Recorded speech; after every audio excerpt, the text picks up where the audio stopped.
The first item here is approval of the agenda. So I'll open up to any comments or a motion to approve. So moved. All right, do we have a second? Second. Thank you. All in favor, say aye. Aye. By the same sign? All right, that carries. The second item here is actually approval of the December 4th, 2024 meetings, the meeting minutes for the Technical Advisory Committee. Again, any comments on that, or I'd entertain a motion to approve? So moved. Thank you. Second. Thank you. All in favor, say aye. Aye. Opposed by the same sign? All right, that carries. Thank you. Were there any public comment that we need to know about, or any comments that came in, or anyone here today? Chair, nobody checked with us or checked in with us. Okay, thank you. And I'll turn it over here to Elaine for the TAB report. Thank you, Chair. TAB met December 18th. Just a quick summary for MnDOT report. County CBGM reported that we are at 447 fatalities in the state, which is an additional 38 fatalities since the month before TAB meeting. In 2023, at this time, there were 380 fatalities. And the breakdown of the fatalities, as of the TAB meeting, there were 44 pedestrian, 8 bicycles, 76 motorcycles, 22 ATV, and 1 snowmobile. For the MPCA, Todd Bewin reported that there were climate grants available. MPCA has a number of grants to help prepare communities for climate change impacts and take climate action. RFPs that are currently open were resilience planning grants, implementation grants for community resilience, and local climate action grants. And Minnesota has been chosen by the EPA to receive a multi-million-dollar grant to fund 19 electric school buses. And then for the Volkswagen program, MPCA continues to manage 700 projects across Minnesota, and there are still 3 years of VW funding ahead.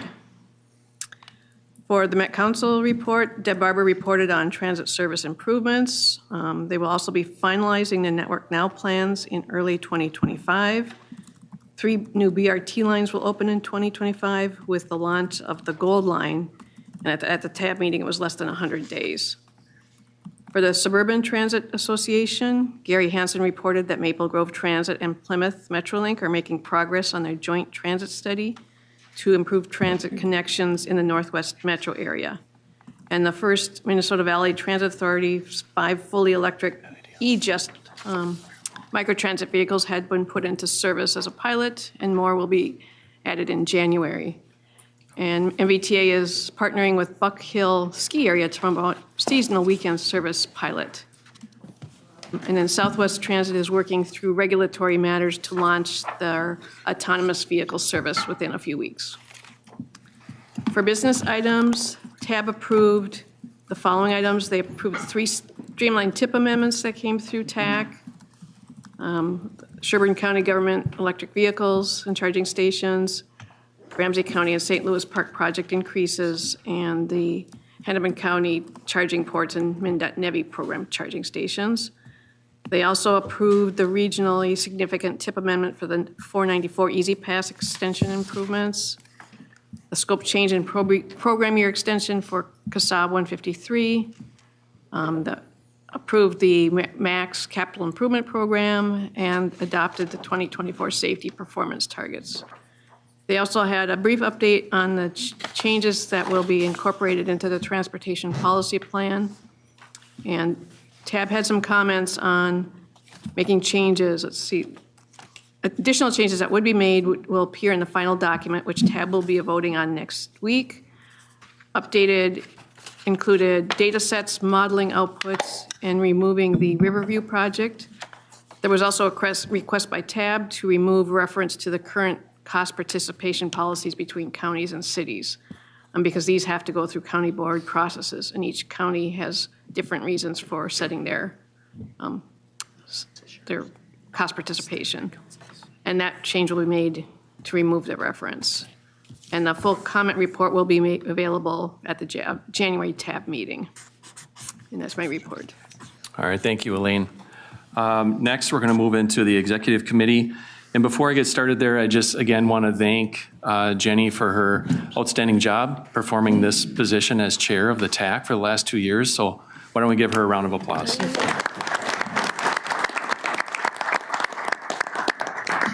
Similarly, Michael has done an excellent job with funding and programming.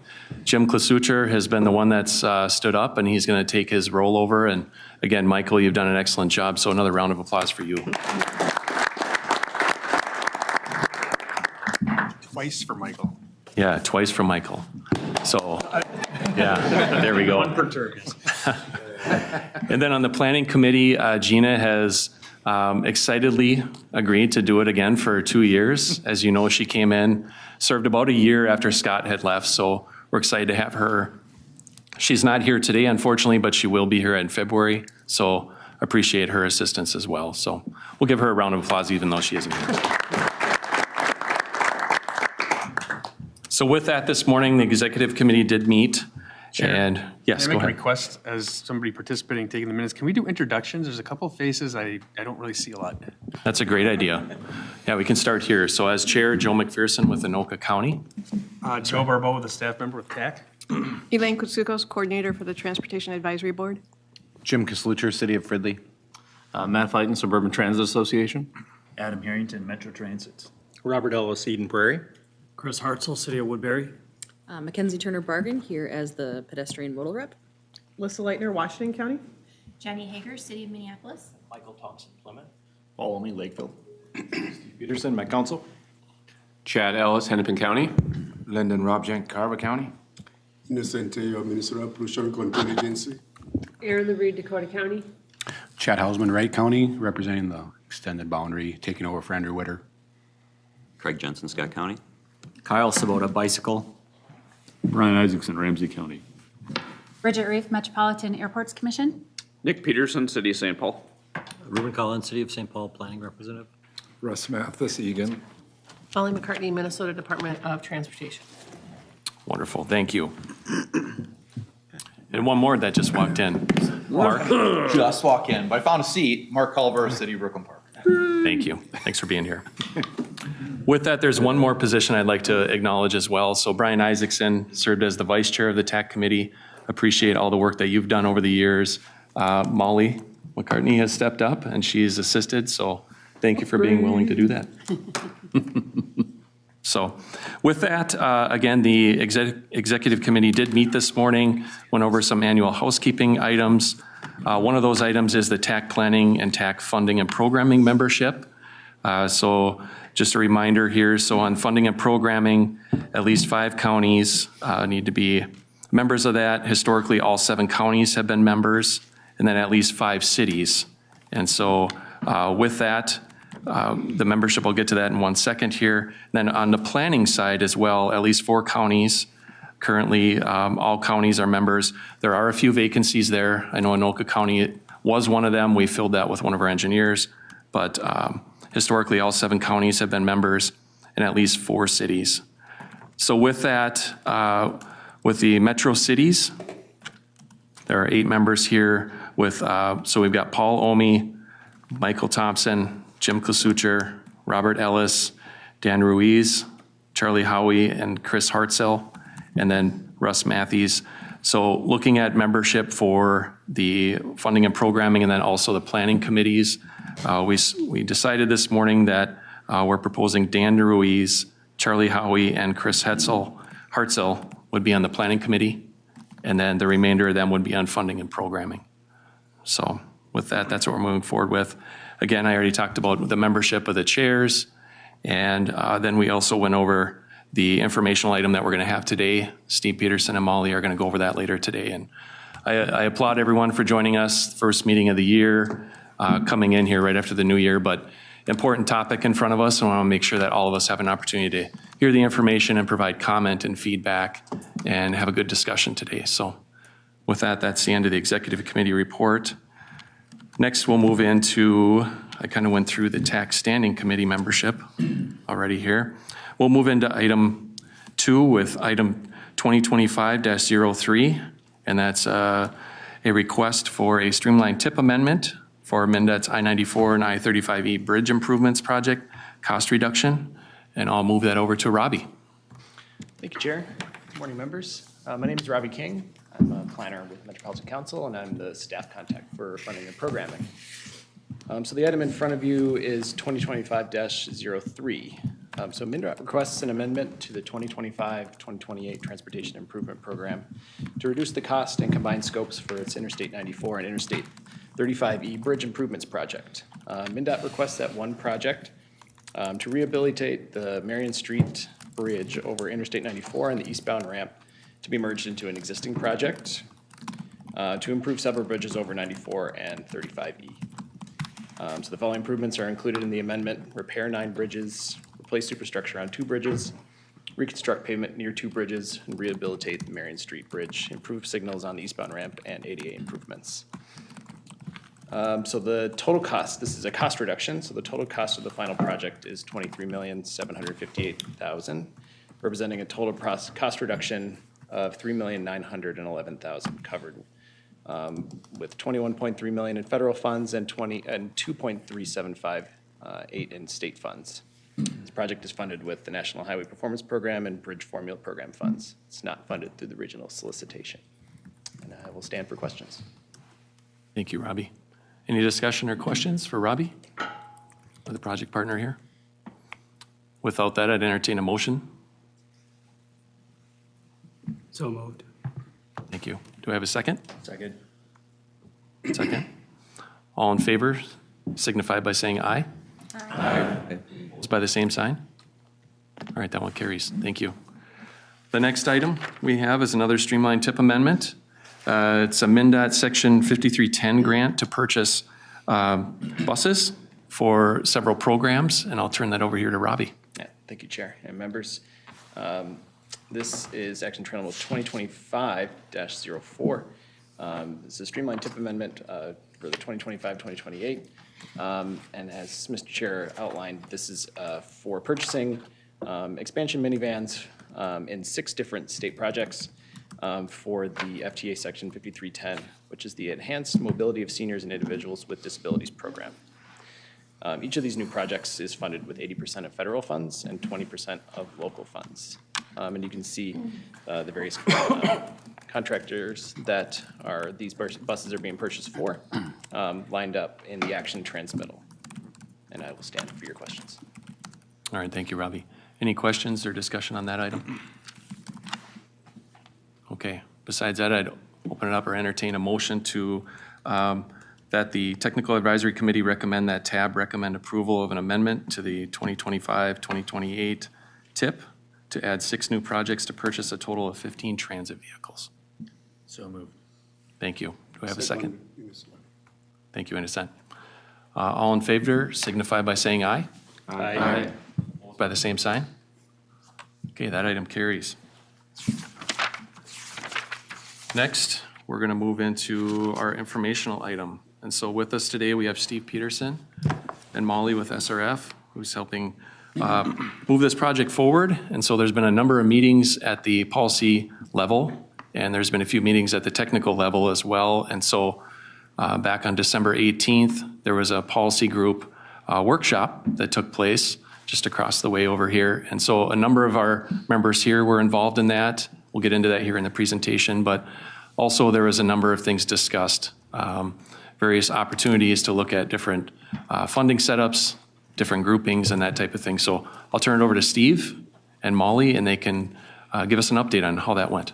Okay. Do you want, maybe, I don't know if there's room over there, Moly, or you want to just hide behind the podium here, but either is fine. And Steve, maybe I'll also add, do we have members in the audience here that are also on that technical committee? Yeah, Danny and Jillian, Aaron, if they want to come up too and be part of the conversation, we invited them. There's a few members that are not on TAC, but on the technical steering committee, of which Paul Omi chairs, that we invited. So wonderful. Welcome to find a spot or keep in the first row there either, but they can be part of the conversation too. Wonderful. Yep, you're welcome to do that. Thanks. Yeah. So really today, we've had several presentations to TAC this past fall. But as several members noted, usually it's an information item at the end of the agenda here, and we never have a lot of time to talk about the topic. And so having a meeting that was mostly devoted to this in person, I think was warranted. And several requests, I think, came through you, Mr. Chair, here to spend a good amount of time on kind of where we're at with the project and have some open discussion on what we've learned to date and what the future may hold, different paths forward. So again, this is a background slide that you've seen before. Overall goal of the process is to best align the transportation funds with the new 2050 and Imagine 2050 plans, goals, objectives, and policies. And that is one of the federal rules for the money, is that it does align with the long-range plan from the MPO.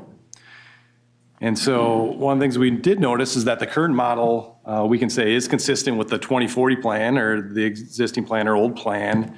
But what we heard from people is that that alignment is buried mostly at the criteria and measure level. So things like safety and equity and other things, they're there, but you gotta look closely to find it. And so that was one of the observations we heard.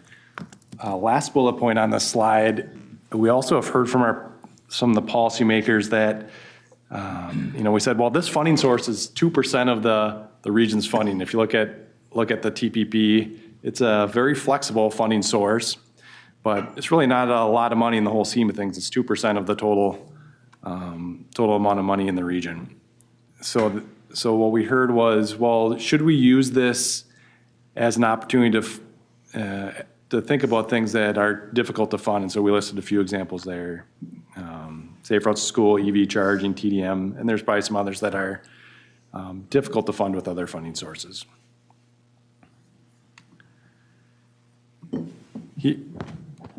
Here's our schedule, and I'll say much of 2024 has been devoted to background work.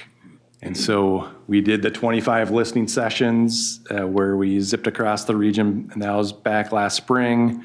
We looked at what we've funded as a region the past 10 years with the money. We've been doing before and after studies and also peer reviews with other MPOs across the country. So that's where most of the time and money and resources has gone in 2024. 2025 is going to be much heavier with technical staff as we start getting the special issue working groups, developing measures, criteria, et cetera. So I'll say you'll see asks of your time in 2025 and more involvement moving forward here.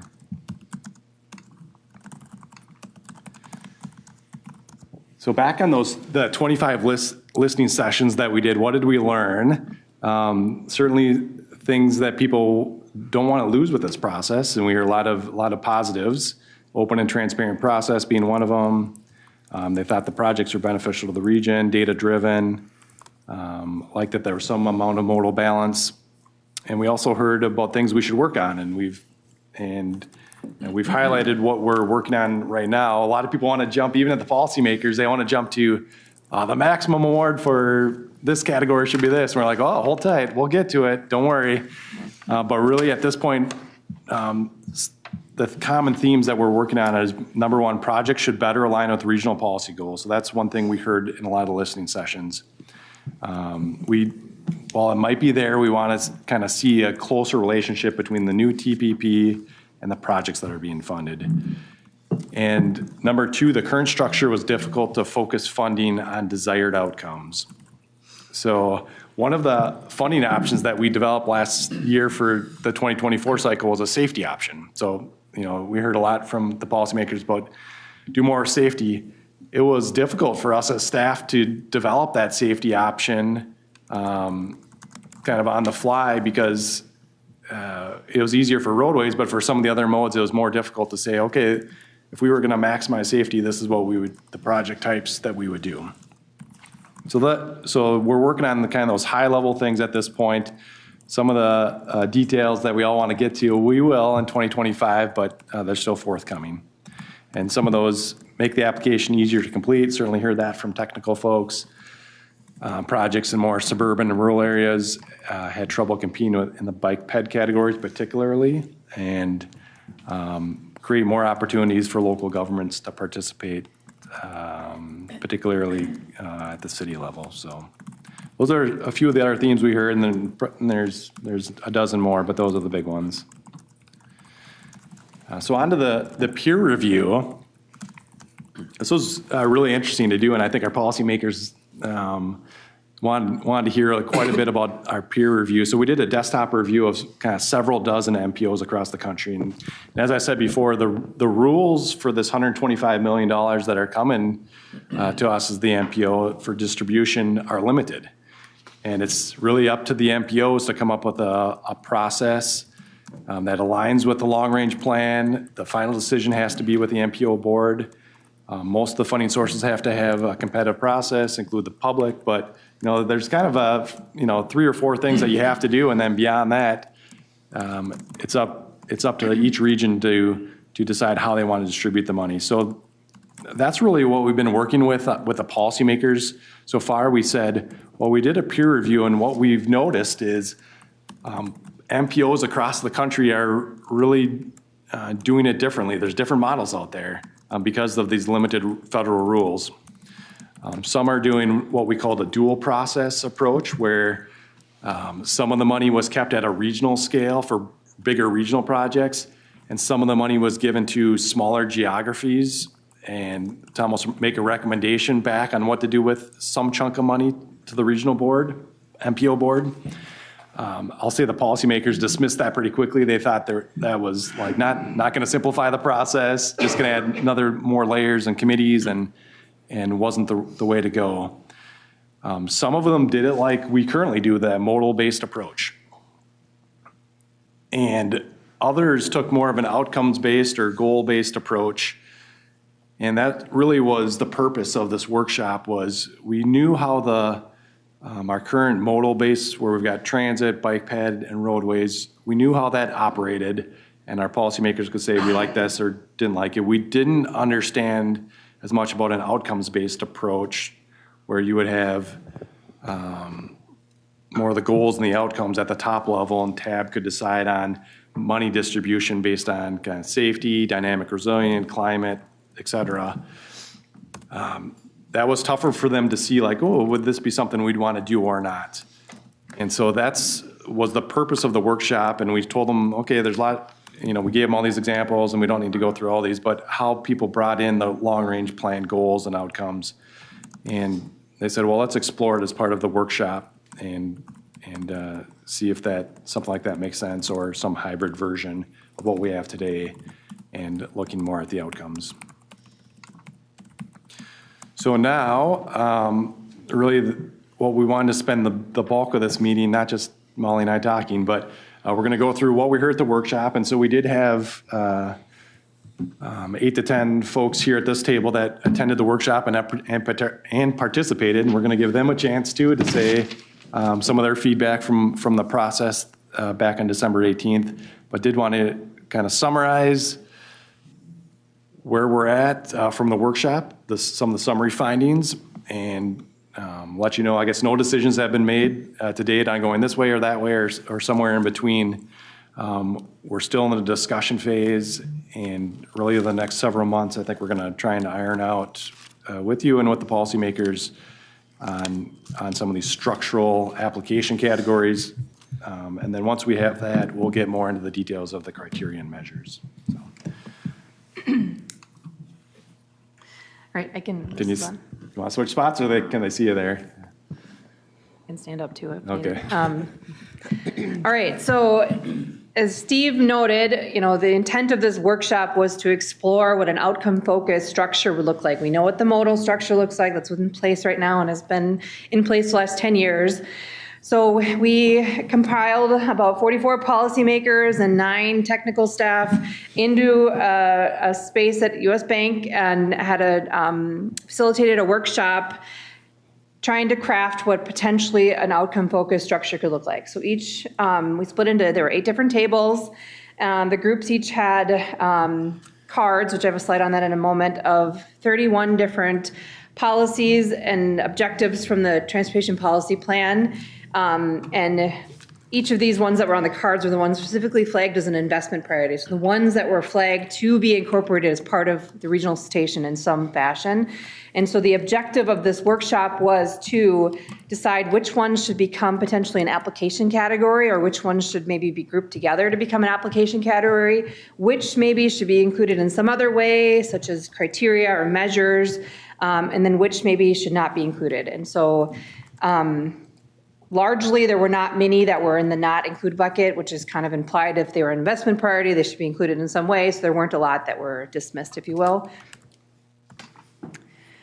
So as I noted, the main focus of this was really to explore what this outcome-focused structure could look like. We know the modal structure, and we know some of our peers are doing this outcome-focused or incorporating their goals in some other fashion, so wanting to just explore what another option might look like.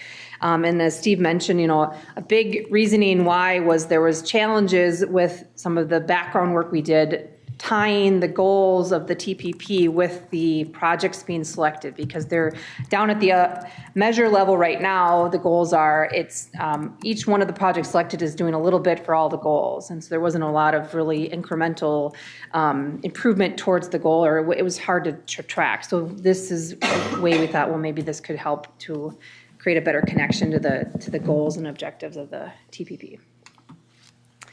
So these 31 cards is kind of just an example of what these look like. So each group had these cards, and they varied from the different 5 goal areas. So the purple one, the one on the left, there's climate change, dynamic and resilient, healthy and saved, natural systems, and equitable and inclusive are the 5 goal areas. So there were 5 different color-coded cards.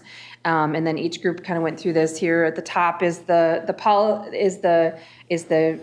category. We simplified, we took the objective and the policy or action and kind of simplified it into what maybe a potential category could be called. I'd say some of them were still maybe a little need to be simplified further, but at least giving some idea of the intent of what the policy was trying to get at.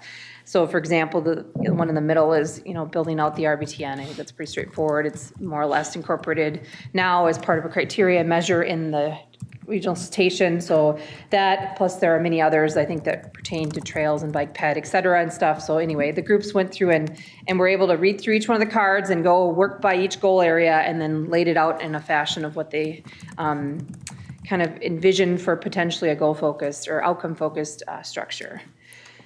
So we kind of advised and gave the direction to the groups to try and get down to 10 to 12 categories. As Steve noted, a goal of this whole evaluation is to try and simplify the process. There are currently 12 application categories, so we didn't want to add more to the next solicitation. So trying to simplify so that we can have a good comparable what a modal structure and what this outcome structure could potentially look like as a comparison. So this is just an example. One of the tables that had it laid out, the left side shows the ones they grouped together into this application categories. The right side was included in another way, such as evaluate criteria measure, or not included at all. And you can see there's very few in that not included category. So going through some of the results now, a lot of the groups came up with some hybrid structure, so a little modal focus and some outcome focus. So a big categories that were outcome focused that tended to rise up were safety, EV charging, some sort of climate or GHG reduction. But then there were still some that kind of feathered out into modal. So some sort of highway mobility, reliability, some bike ped, trail focused one, and then a transit one. So you can see there's kind of the hybrid approach where maybe there's, and that's a lot of the groups kind of gravitated towards that fashion. Many of the groups didn't really include the natural systems cards or many of the equity cards in as an application category, but were included in some other way, so as criteria or measure. With the exception of there was the repair harms card as part of the equity goal that was included as part of, some groups did include it as a standalone category. Met Council is currently working on a study right now that would, outcome would be to generate potential projects that would fit under that goal area. So that was, I think, maybe where the intent was with that card, is that that could fill a place when that list of projects is generated, a funding source potentially for it. So moving to the next slide, Some of the most frequent application categories that many groups agreed on that should be, or cards that should be application categories are highlighted here on the slides. As you can see, many of them are, blue, yellow, or purple. So blue is healthy and safe. Yellow is the dynamic and resilient, which is the goal with the largest amount of policies under it, which is why there are many of them on this slide. And then climate change. So those three kind of goal areas, I think, feathered or resulted in the most number of potential application categories. And as I mentioned, the other two, climate and equity, were more of included in another way. There were some pretty consistent groupings that happened. There's some animation on this slide, sorry. So, for example, many groups kind of grouped a lot of the bike ped and pedestrian ones together. So those are highlighted here with, building out the RBTN, improving connections to it, improving pedestrian travel options, and providing more opportunities to walk, bike, or roll. In addition, there was a lot of groups that grouped together some of the transit ones or some of the highway ones where it was improving mobility and reducing delay and issues, but then also adding advantages to improve options such as transit to reduce some of that congestion, so mode shifting more or less. And then finally, there were a lot of groups that grouped together the transit ones, so the ABRT one, and then expanding transit services. A lot of the cards that groups felt which should be not categories but included in another way are highlighted here. So as I noted before, the red and green are the equity and the natural systems cards, and you see they showed up here where they should be maybe included as criteria measures, maybe potential screening criteria. There were a couple that maybe there wasn't, we felt that the groups felt that they should be included as criteria, not as an application, but as a measure. Some things that came up with the discussion, particularly at my group, was, safety. Was safety one that, does it stand alone in its own category, but also should it be evaluated on it, and each project be evaluated on it as well? Or the climate ones too, like reducing GHG as potential one that could go across all project typologies. Next slide. There were a couple of cards that there wasn't a really good, clear consensus on. I think that was one of the biggest challenges we had, taking all 8 groups and trying to distill out some common themes and stuff. So these cards highlighted here, I think there's a lot of just differences in opinion. Some groups included, for example, the card at the turquoise one in the lower right corner we developed as a kind of one that accomplishes all goals. It was more of like an asset management type project that could be, more or less maybe a kind of like the roadway modernization type category that currently exists. There were some groups that wanted it as a standalone category, some that said don't include it at all, some that said it should be incorporated in some other way. Same with, some of the, ADA one, for example. Some groups felt like, well, that's just, you have to do that. Why is it even a discussion? Some were like, it should be in a category. So there was a little bit of challenge there where there wasn't quite good consensus. I mean, we had 50 people in a room, so it was a challenge in itself trying to get a good consensus across the board. So, additionally, there were some popular subcategories. So some groups came up with, a regional and a local bike ped type categories. So regional meaning building out the RBTN and the cards that kind of go with that, but then maybe a local category, so improving connections or pedestrian travel options. One conversation we've had is, overall the discussion has been about what to do with the federal funding, as Steve mentioned, the $125 million per year, but there is this bucket of active transportation money as part of the local the sales tax money too. And so it's still undetermined what's happening there, but we've been looking at it from the lens of, is there a way to incorporate this? And this could be a nice way if you sub, these out with the local and regional, is that maybe a good connection between the different funding sources that are available for the bike ped space. Another, transit service was another kind of frequent grouping category, expanding service lines, ABRT. Some groups did have ABRT as a standalone by themselves category. Currently, that's how it is in the solicitation. But then, that there's also improving the experience and and options and stuff. So again, you can kind of see where it's kind of going towards that modal category, as I mentioned before, that hybrid approach where some groups were like, well, the transit ones go together, the bike ped ones go together. And then I think the highway one is next, if you want to go to the next slide.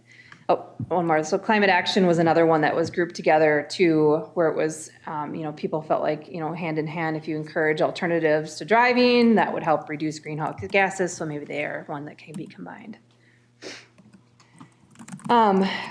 The most frequent ones, as I mentioned, that were kind of standalone application-focused ones that came out of there, as I mentioned already, safety was a really big one. I think there was a good consensus from all the groups that should stand alone. As Steve mentioned, that was kind of a focus of the last cycle of how do we fund more projects with safety. And so I think there's a lot of consensus there that there should be some way to kind of pull that out as its own standalone category.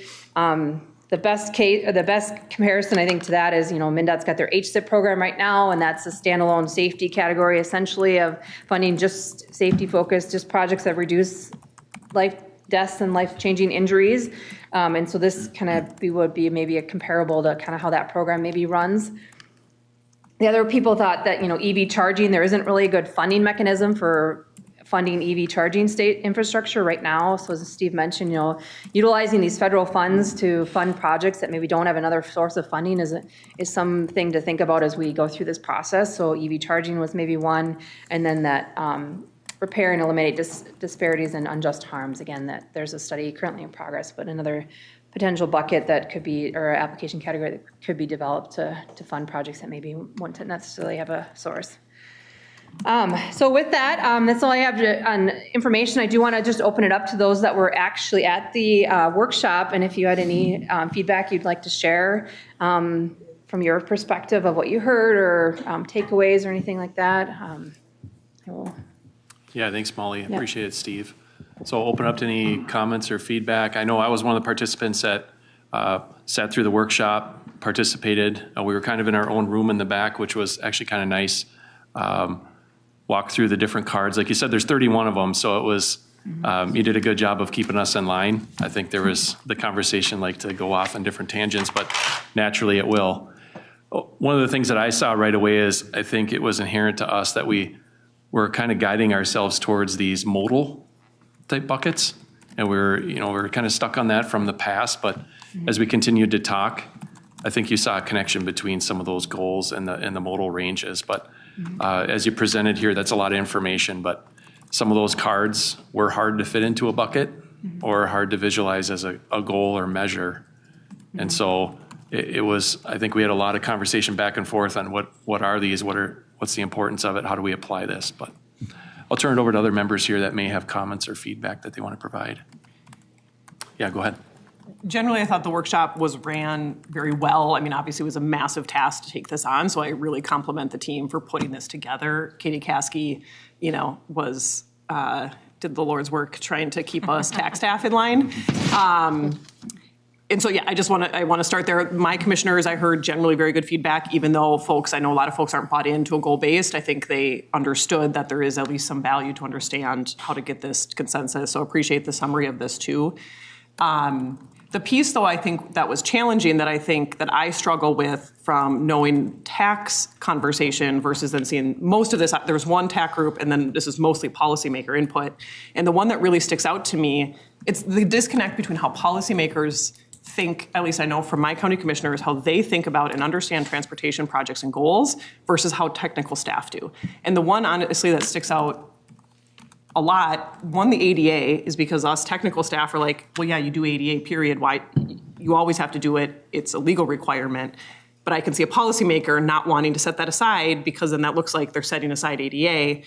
But the other huge glaring red flag that we talked a lot about is the invest in asset management projects. The term asset management probably means almost nothing to my county commissioners. And so if they see this, they're not seeing this as roadway reconstruction, which is what it is, which is what we apply a lot for. They don't see this as bridge reconstruction. And so no matter where, so I want to just be a little careful about how we're consuming this, because I do think there was a little bit of, I feel bad setting this aside because then it looks like I'm saying no to ADA things, or policymakers not completely comprehending what some of this terminology means. And so as we kind of move forward with this, I think either changing the verbiage a little bit on these things to make sure, like I would assume technical staff feel that investing in asset management is extremely important, but we need to change how we say that to policymakers for them. I mean, if we talk about pavement condition, my commissioners would understand that. Or bridge replacement due to poor bridge quality, they would understand that. But this terminology is pretty wonky in that one in particular. So like whether it's, tying it back to some of the categories to like, oh yeah, then we're not completely getting rid of, a project that could have applied for in that category, it would just fit in this bucket, might be important. But yeah, generally appreciate the summary here. And there's some interesting tidbits in there as well. Yeah, thanks, Alyssa. Paul or Jenny, I know you guys were there as well. Any feedback from you guys as far as what you thought, how it went, or some takeaways? Go ahead. Okay. Well, Joe, thanks. I thought it was a very well run session as well too. I think we got a lot of feedback. There was one disconnect I think that we had was a lot of the technical folks were sitting on one table and all the policymakers were sitting on a lot of the other tables. So we didn't have that interaction and that dialogue, I think, and about how all these categories could fit in to future solicitation. So that was one thing that I brought out of the work group there. So another thing was a lot of the categories, a lot of the items didn't really fit into a lot of the buckets that we're focusing on with the TPP.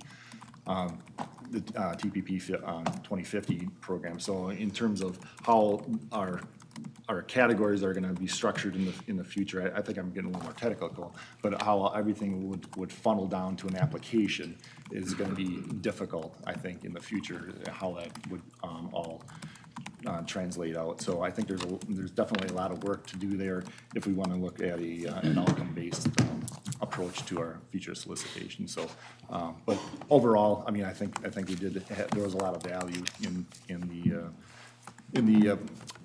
the session that we had on was it December 18th? So, thanks, Paul.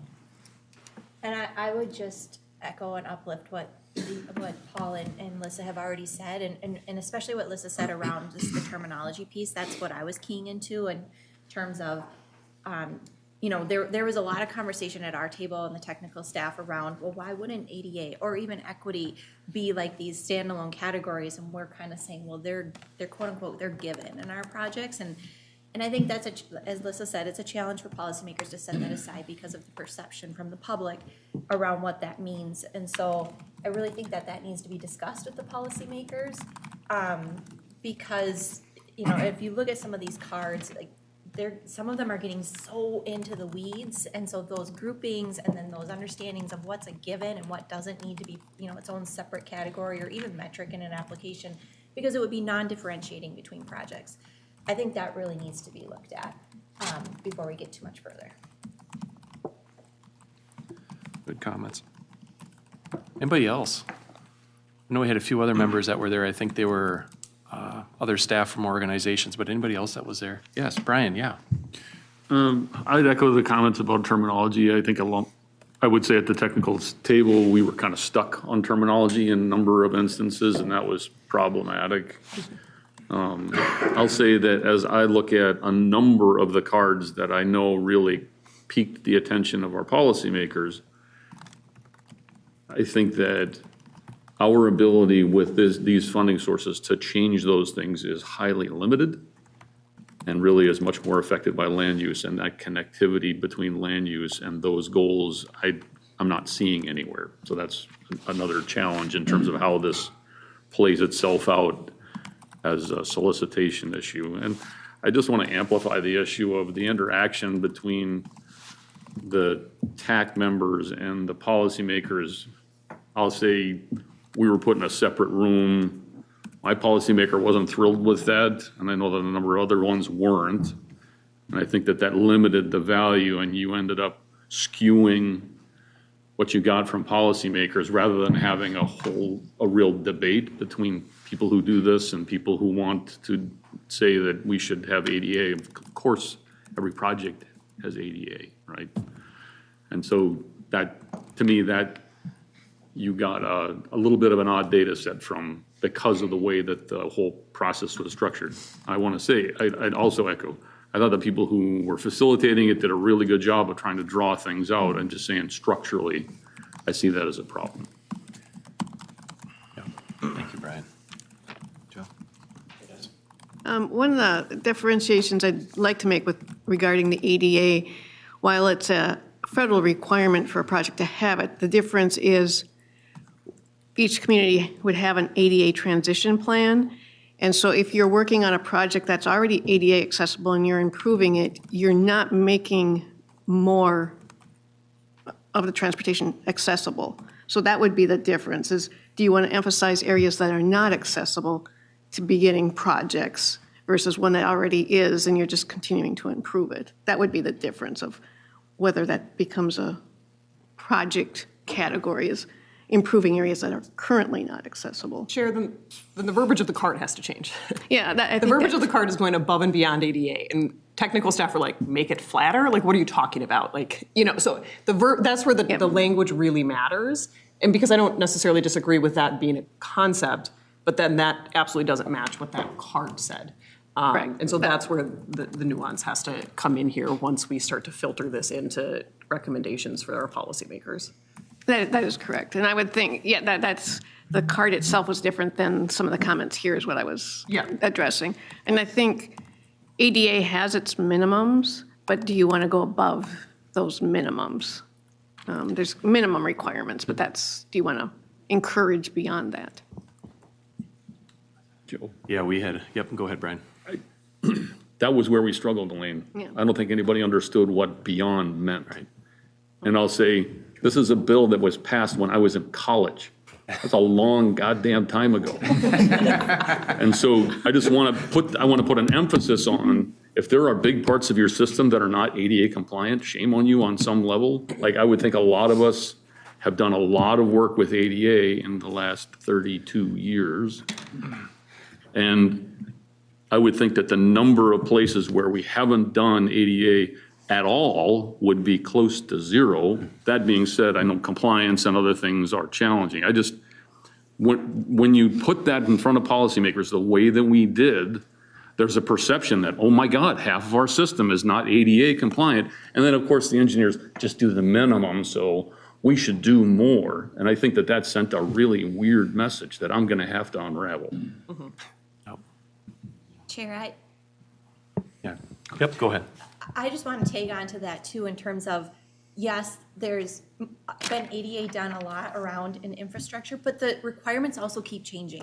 Yep. And so I look at, in Minneapolis, we have an estimate of over $400 million just to do our pedestrian curb ramp upgrades to meet the current standard. And so do we want to do above and beyond? I don't know. We can't even afford to get the current stuff up to, you know what I mean? There's such limited funding that I don't know if that's a priority versus just getting what we have up to the current standards. To me, above and beyond meant, maybe not on the card, but meant not that you're doing better ADA in your projects, but potential actual category to update your ADA transition plans. And I don't know, I would guess there's millions of dollars out there of unfunded of backlogged ADA. I don't know though, so you guys know better than I do. But I always interpreted this not to mean we're gonna, to be different than the ADA that you're required to do every time you do a project. I do think that's a given.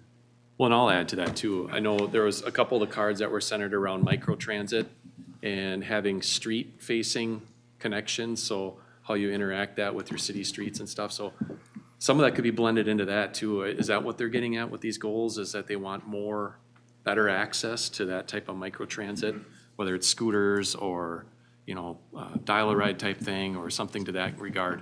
Some of that can be blended into some of that. And so again, to what others have mentioned here, I think the terminology needs to be tightened up. And with that, I had a question going back, one sec. I had a question going back to a few of your earlier slides. When you guys looked at some of our peer states and how they're doling out these dollars, When they were on a goal-orientated or goal-focused setup, did you share some of that with the policymakers that showed them like here's how they set up their actual application, here's how it's laid out, or how much detail did you share with them about how that plays out?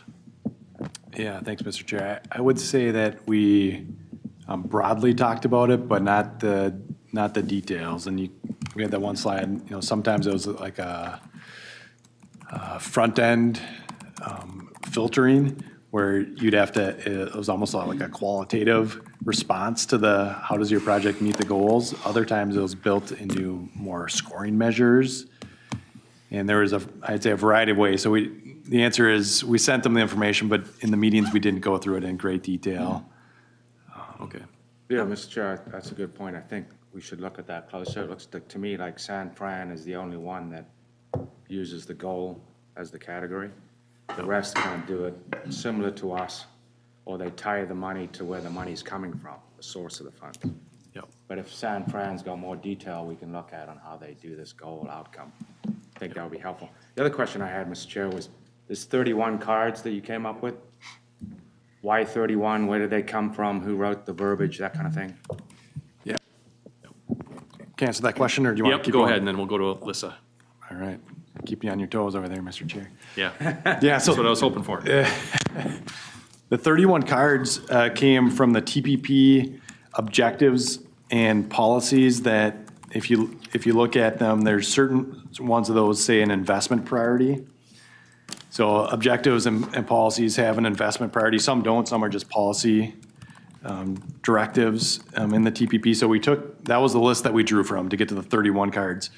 We did call down the list, I'd say, from a larger list and group some together.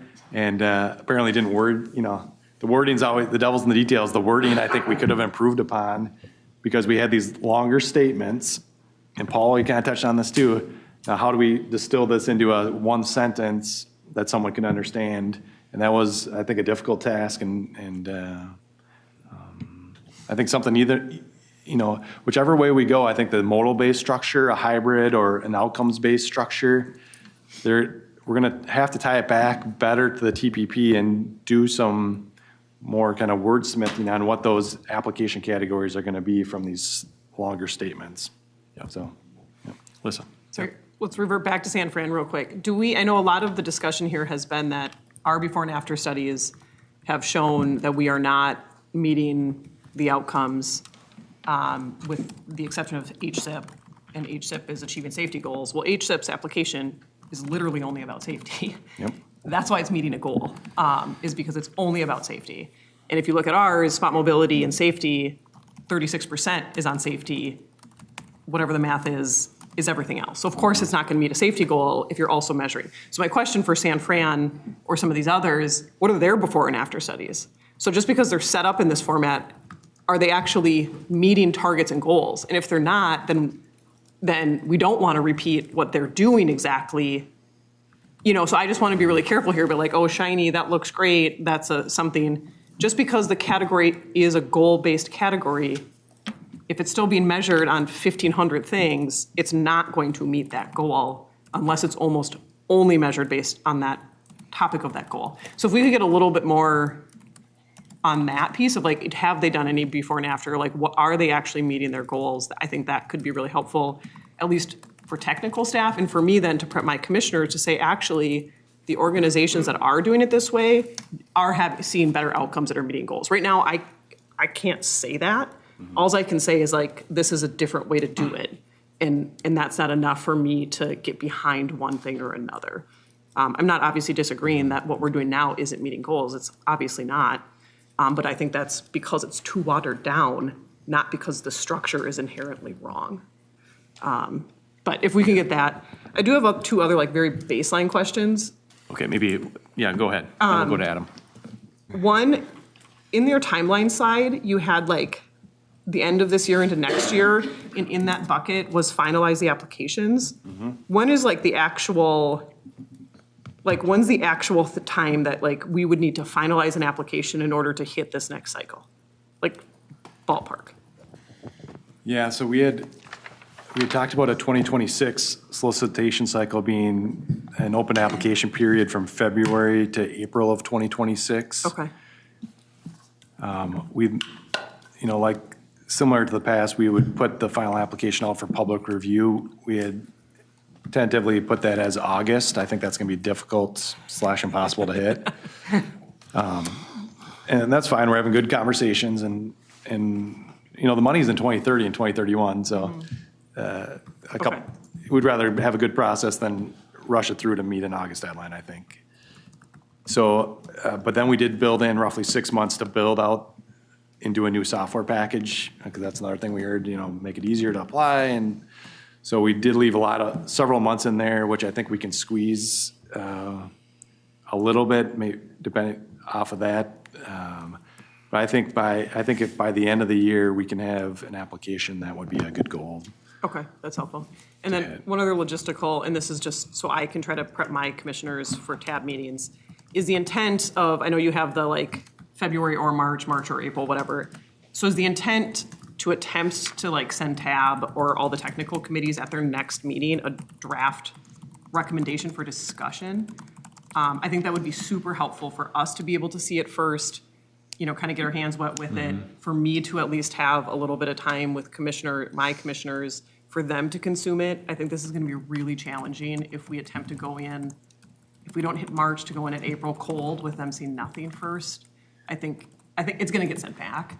And so whether it's super draft or whatever it is, I think it would be super helpful to have TAB have a discussion with words on paper of what this looks like at least once before we're expecting them to take an action. And I think TAC as well. I don't see how we're getting out of a committee with a recommendation unless we've had a super healthy discussion on some proposed language first. And I know, once again, this is slamming a lot into a little time frame, but. Yeah, thanks, Mr. Chair and members. So, good question. So I think what Lissa's referring to is on this slide, right? Because we put an information item back to the committees. I think that just to say, are we on the right track? So the next week is the policy work group right before TAB, 10 a.m. We're going to ask them at that meeting, what do they think of the workshop? Do they want to continue down exploring an outcomes-based approach, or something in between, or revert back to a model-based approach? Then we'll keep pulling forward. We're going to try to, at that meeting, give them the bones of what it could look like, an outcomes-based approach, but just so they can have a kind of some clarity, because you're talking in the abstract a little bit here, and that's tough for anyone to kind of say, oh yeah, let's do this or let's do that without. So I think that would be, I'm not sure we can get there in the next week, but if not, then it would go. We're probably going to have a February meeting before TAB as well, policy work group. Just knowing it's probably 2 meetings that they'll want to talk about this, and then we would start back at the committees. I'm guessing it's more like the second of the 2 options there, March 20th at F&P, April 2nd back at this group, and April 16th at TAB. Can I ask a real quick question about the work group? The work group is not all of TAB, right? No. So the people that were involved with the workshop. Was it pretty much all of them? Yeah. So it's more than just the work group.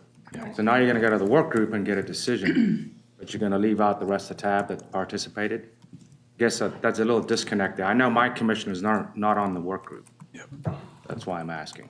Yeah, you want to answer that? So we got to go to a couple questions. Because you're going to make a decision in January, sounds like, or at least the guidance, January 15th. Yeah, we are. So, Mr. Chair and members, so we are going to do a debrief at TAB next week as well. So all the members can hear it. So the policy work group is largely TAB executive plus a few additional members. The work group, which we had the 44 people, we invited TAB and their alternates, and then also the Met Council Transportation Committee. So that's how we got that size of group. Elaine, did you want to add something? Yeah, the policymaker work group is meeting, and then they report back to TAB, and then they have additional discussion. So it's getting that first this full discussion, and then weeding it down to some options, and then they bring that forward to TAB to have additional discussion. So TAB is every month updated on what the policymaker work group is doing. So we had a few questions over here. Sorry. Adam? Yep. Thank you, Mr. Chair. Building on some of these other questions, some of the statements that Lissa made is, if this moves towards an outcome-based criteria, which I think would be useful, I think that's where the difficult conversation will be around some of these. It's probably easier to say, does this project add a connection to the bike network? Yes, no. Does it? Yes, good. What are the reductions to greenhouse gases? A little more subjective. Towards zero deaths, what's the outcome? What's the ridership? How does it compare to other things within a category? I just think it's helpful to think about how projects would compare to each other and how do we rank them, because that's ultimately what we do when we score projects. And just looking at the transit category in general is quite a bit different now than it was 10 years ago or 15 years ago. The outcome of those projects is very, very different than it was. And so having that as part of the conversation, I think, would be quite helpful for us in thinking about what is a project worth applying for? Are there minimums or are there not minimums? Thank you. Was there another question on this side? Yes, Jenny. Thank you, Mr. Chair. I wanted to go back to the policymaker work group composition. So you said it was mostly tab exec members, and so is there turnover you're managing in tab exec membership and then the policy work group? And how you're doing that? Yeah, Mr. Chair and members, yeah, there will be some turnover on tab exec, including at least 2 members that are retiring or are no longer on it. So it's a fair point. At the start of these years, it does Same create with some tab. transition. I got a new commissioner going on a tab. He has no clue about this. The tab exec guy for the city of Chaska mayor, who's great, he's retired. So it's a new person. So there's a lot of going on here with new people. All fresh. Scary. Yep. I think that's a fair point. Yep. Last question on this. Are those work group meetings in here, the policy ones? I'm sorry? Are the policy work group meetings in here? So, they're in 1A. okay, so could tax, because my commissioner isn't on that. And so can I attend just to like listen in, or is that not? Yes, yep, Okay. they are open. Yeah. Okay, thank you. Yep. Yeah, we've had. Yes. Yeah, go ahead, Chad. Yeah, just wanted to mention or discuss, you mentioned like there's kind of sounds like 3 options here. There's the modal, the hybrid, and the outcomes based. So just wondering if those will be kind of presented together in any sort of side-by-side matrix, or just kind of walk through to, I think our elected officials would and leadership would appreciate something to react to kind of side-by-side, and maybe some pros and cons or something like that to maybe carry those forward to help the decision making. Go ahead. Thanks, Mr. Chair. Molly, does it sound like a good idea? Yeah, say in previous, we have presented the modal and the outcome focus as a pros cons comparison, so that all of the materials from the past policymaker working group are on the project website, which we can get sent out. So you can go back and review that material, but we can reiterate that again to the policymaker working group as well, too. Okay, good question. And maybe just, and then this hybrid, because I think there's some interest, and it looked like what you presented today in the cards, there was kind of the grouping was, you know, some still fell under modal and some fell under goal focus. So just be curious to see how that might land in a hybrid scenario too. Thanks. Is there another hand over here? Innocent, yes. Mr. Chair, sorry, I don't believe my TAB representative attended the workshop. I think he couldn't attend it. And also the actual alternate that had been attending most of the TAB meetings is retiring this January. So we're working on getting someone at least that would be able to attend or understand most of the technical stuff, discussion that was going on. And I looked, I know that those people involved did a lot of good job in coming up with the 31 different cards and different issues that were addressed. But I saw something on greenhouse gas reduction, which is good, equity, relate to harm or impact reduction from transportation or investment, and also saw something on transit, bikes, and also a VMT reduction stuff. But apart from the greenhouse gas stuff, I don't know where air quality would fit in that, or it would be under the greenhouse gas reduction because of the synergy. If you reduce maybe NOx or PM 2.5, you can also probably reduce some of the impacts on the greenhouse gas. But the reason I bring this up is that just last year, the PM 2.5 standard was reached from 12 to 9. And at this level, we have 1 or 2 areas in the metro area that is above the standard. So we have to come up with different strategies to help to reduce that. And also, concerned with ozone, most of them are getting closer to the current standard. I don't know if maybe with the new administration, they might not reduce the ozone standard because that was on discussion. They were about to do that also. So looking at that, I don't know, probably I might be, if it's allowed, to attend the next policy discussion that meeting that you're going to have, till we have somebody that probably be able to provide some input on discussion. And also, I haven't seen something on health. I don't know whether it's putting that under safety because of most of the impacts and discourse from transportation. It's related to health impact. So we have to find somehow, it might not fit in every, find a way to include those things. What do we do? What type of strategies do we use to reduce the transportation impact, to avoid some of the research or discussion that have really shown that transportation emissions really cause several related health impacts. So I say somehow we should include that.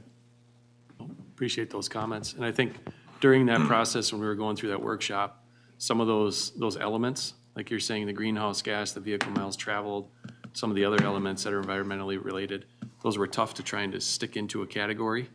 They're more, like you said, maybe they're a metric, a measurement in one of those buckets, but yep, those are good comments. So, yeah, Steve. Chair, can I just make a couple comments kind of related to that? I think some of the emerging issues that we're seeing, regionally and statewide, like greenhouse gas emissions, how that law is being implemented through the Department of Transportation and other agencies, along with highway harms. I think some of these emerging topics, which are really important, with the timing of the 10-year TPP, or with the TPP update and then the 10-year evaluation, just that they're because they're emerging, maybe our policymakers are a little, they're still forming kind of their opinions and their understanding of these issues. So I think it's really important from at a TAC level that I'm able to have these conversations with my policymaker, as they're going into meetings and making decisions, and as they're representing our agencies and what we're doing. So I know that MnDOT's work with greenhouse gas emissions and VMT reduction is still really evolving. So I don't know how as we move, to update the regional solicitation, there's just knowing that we have opportunities after every solicitation to do a small evaluation and update, that will be interesting going forward. So in particular for any expansion projects, on highway expansion projects, which we're, now we're kind of in a period of which, if you're not in the state transportation improvement program, it's going to be a couple years before we understand how to move those projects forward programmatically. Any other questions? Yeah, Chad. Just to get back to my previous one of that structure for modal, this made me think through, is there a way to update the scoring of that? And is that kind of being looked at too, maybe as a comparison? Just to incorporate the goals more heavily or weighted, or redo the scoring criteria in the modal structure. So kind of a hybrid of the modal structure, or option 2 of the modal structure. Thanks. Yeah, thanks, Mr. Chair and members. I think you're correct that you could better tie to the 2050 TPP with some changes. Another way to get there is to use the existing structure we have, but it would need to change. It wouldn't be exact, and that's kind of what you're saying. Maybe the measures would change, the application categories may change, but you could still keep it by mode and get to a similar place, I would say. So I think that's accurate. Some on the policy work group have said, well, the place where we distribute the money, and TAB says we want to put this much towards, right now it's highways, bike ped versus transit. It's tougher for us to direct where we want to put our money at the outset with that existing structure. And so that's part of the reason I think they're exploring, should we do like safety dynamic, do more of an outcomes, because then they can say, we really want to stress safety or climate or something else this cycle and put more money there, and it's easier to show that and do that. But I think your original point is accurate, that there's a couple ways to still, you could say we've made it more consistent with the TPP and get there in a few ways. Yep. Other comments or questions or discussion items from the group? Yeah. Yeah, Michael. Maybe a question for staff. So if we go to more outcome focused, I mean, right, wouldn't they lose control over the modal investments? Or would there be, is there discussion about a transit will get a minimum of this, just so if it is outcomes, that we're not doing this whole process again because it didn't turn out the way we wanted? So has there been some of that discussion? Yeah, I think many of an outcomes-based approach, many of the potential categories still would be modal-based. You know, if you look back at some of these, you know, even like improve high-capacity transit corridors, you know, those are still going to be transit projects. And one thing that we told the policy work group is, if they did decide, the TAB and the council, to move to a outcomes based approach, it might be something similar to what we did 10 years ago with functional classification. Remember, we used to have roadways that were, the categories were A minor, expander, reliever, augmenter, and connector. And then we created rules. We went away from that and went to project types. And then instead we put rules in place that said there's a minimum, you know, in this case, we had to do one project of each of the five eligible functional classifications. And that was a way to kind of especially that first round, to make sure that where the funding went. So I think largely you could still track it by mode if you wanted to. The few exceptions that we've heard, I'm just trying to relay what we've heard at the policy work group. Some of these complete streets and roadway modernization projects, it gets a little squishy. Is it like, where do you assign the money? Is it bike ped, roadways, or maybe there's a transit component too? And some of those project types are tougher to put a line in the sand on it. And I'll just add, with the unique projects category that came up too, that's another example of those was developed because there was projects that were coming up that aren't modal, like a mobility hub or something where they're multiple modes. So that was the other discussion of like, what do you do with these projects that we don't know? And I would say that many of you probably have gone through this. Do we put it in the bike ped category? Do we put it in the roadway category? Which one am I going to get more points with, right? When it's a roadway reconstruct that includes all the modes. So that was the other challenge, I think, and why we're looking at it from an outcome focused, because some of them don't fit nicely in a modal bucket. Yep. Jenny. Thanks, Mr. Chair. It strikes me that an outcome-focused structure really needs to have some sort of baseline understanding of where we're at against each of those outcomes that they select, and then kind of an understanding of what level of investment is needed to actually move the needle on each of those outcomes, because otherwise, they're gonna wanna spread the love, that's what they want to do. And so if you're just giving these incremental investment amounts to each of those goals, you're spreading it so far, they're not gonna see that needle move, and then what have we accomplished? And so I think there needs to be an understanding of where we're at, the baseline, and what it takes to actually move the needle, because if you have too many categories, it's gonna take a very, very long time to move the needle, and they're going to be frustrated by that.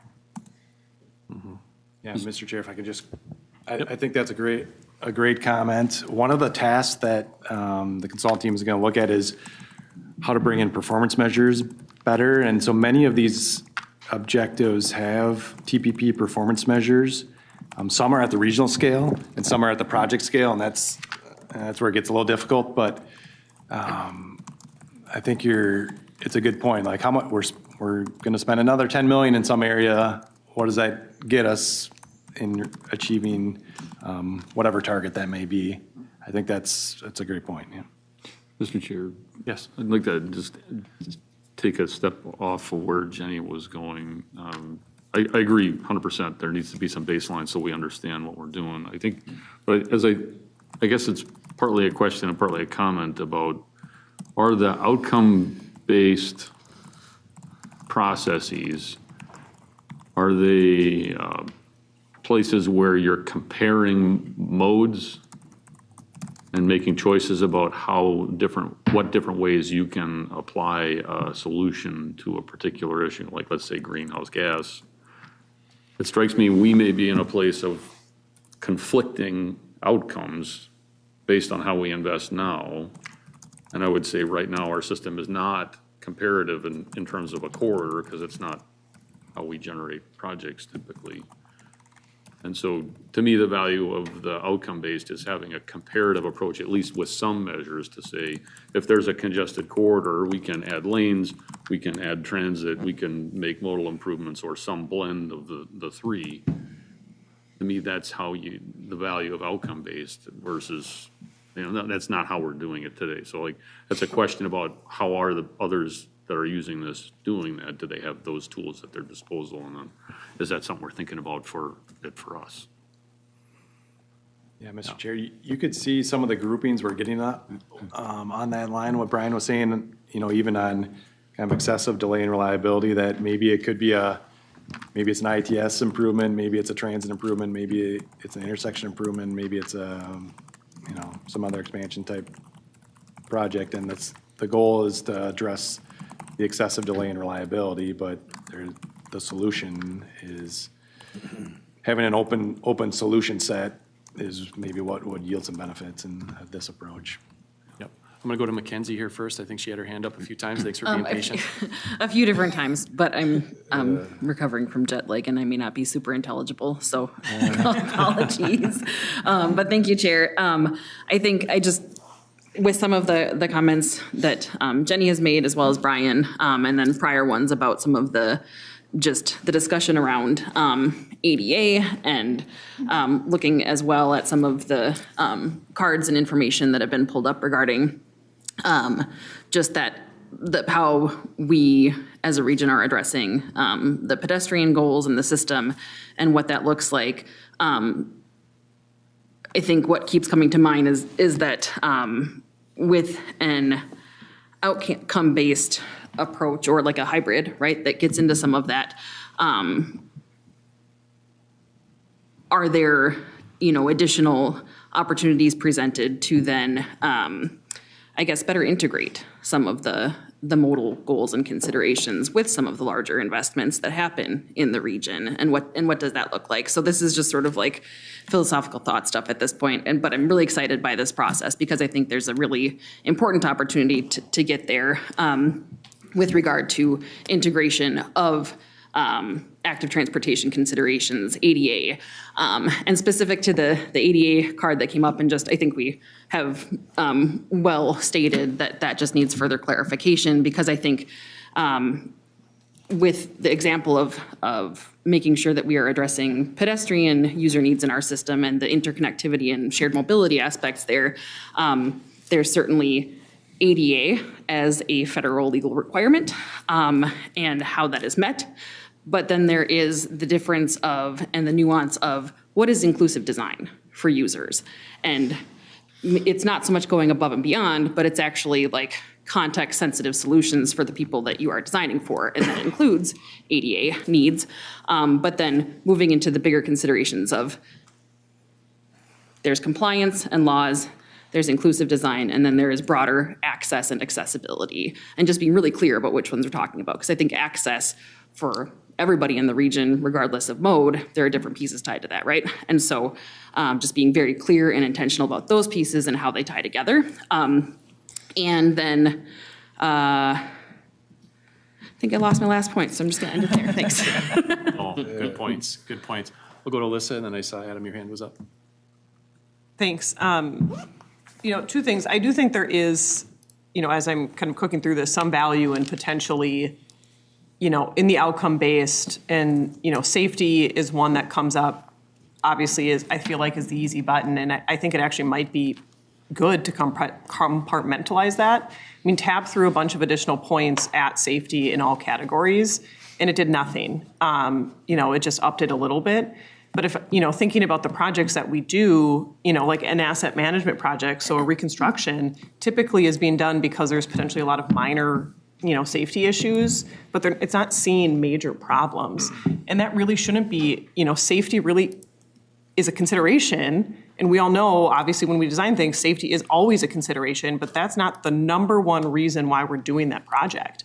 And so, I can see where it might make sense to do this projects this is a massive crash risk, this is a bike and pedestrian separating modes, this is a transit facility that's seen a lot of safety problems that we need to upgrade. I can see where, but that has to be tied with the policymakers' understanding that we then cannot water down that application with everything else. And that is going to be the challenge. The applications look the way they do because TAB wants to put everything plus the kitchen sink to make sure it's considered. And we will never achieve goals if we keep doing that. And that's going to be incredibly hard for TAB to say, oh, never mind, there isn't a housing score. Never mind, there isn't an equity score. Never mind. And I'm not necessarily saying that everything goes away, but that's where I think it's extremely important for us to understand these other regions on, are they actually, just because they have an outcome based, is that actually achieving the outcomes? Because if it's not, and their applications are just as watered down, then we need to say HSIP works because it's only safety, period. And I think the bike and pedestrian is another piece of, like, the RBTN build out. We look at it and say, is it on the RBTN? Well, I guess we're not going to apply. Does it touch it? We're not going to apply. We have a project that is on the RBTN that's in the middle of nowhere, but is 1 mile that will connect like 80 miles of regional trail. And it's been at the bottom of the list the last 2 cycles. That should be the project we're funding, because while it is in the middle of nowhere, it is connecting tons of miles of regional trail from downtown Minneapolis and to the north. And that's where the gaps of what are we actually trying to do here, but it doesn't score because it doesn't have a bunch of jobs next to it. And so I think we have to really talk about, if it is an outcome based, what is that outcome? And the measures have to relate almost entirely to that outcome, period. Or else we're still going to be in the same situation 5 years from now, doing a before and after study of a bunch of projects that are great projects, but don't quote unquote meet an outcome. And Lissa, yeah, maybe before I turn it over, Lissa, I think to that comment, I think a lot of agencies, when they went through you guys came out and had the question and answer sessions, I think a lot of us had that same point of view where you've got this important project, and like you mentioned, that's a great example, where you're out in the middle, to most people, out in the middle of nowhere, right? But you're connecting these huge corridors that are valuable, but it just doesn't score because it doesn't have those other metrics. I think that's a very valuable point to bring up as we move from figuring out what those buckets are to moving into what are the criteria, how are we measuring this, and do we put all these different types of frosting in there, or do we stick with the focus, stick with the goal, look at what the priority is? So with that, turn it over to Steve, and then I know, Adam, you've been waiting. Thank you. Yeah, one thing we learned from the peer reviews, and we got more money to dig in some of these other questions we're hearing. Almost every other MPO has fewer criterion measures, so it's streamlined. Our solicitation, for better or worse, has lots of measures and accomplishes a little bit of everything on these projects, and you can say, is that good or bad? But most other MPOs have simpler and fewer measures and and criteria. I think one thing that we would want to ask TAB eventually before the work groups get too far afield is give us some parameters.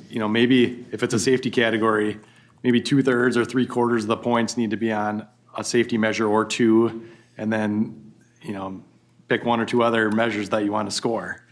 And let the work groups kind of go at it from there. But those are the sort of parameters we've been thinking about. Maybe we would ask the policymakers to give direction to us as technical staff to say, we want to keep it simple. And if it's, safety, what % of the points do you want to go towards that? Because that's the focus.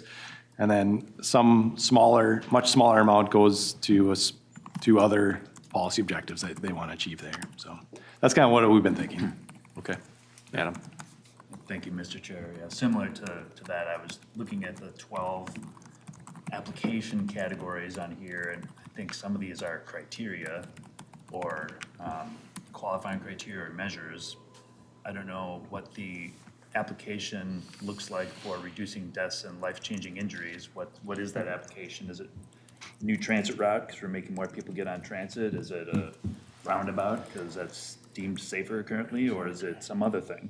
Yeah. So I think those are, if we want to go that way, okay, but it seems like that's a criteria for how we measure these projects in each one of the categories we currently have, frankly, but. One thing I meant, Melissa mentioned something that kind of triggered a thought here. TAB is working with the input that comes from the technical committees, but they also get the direction from the council on what to include.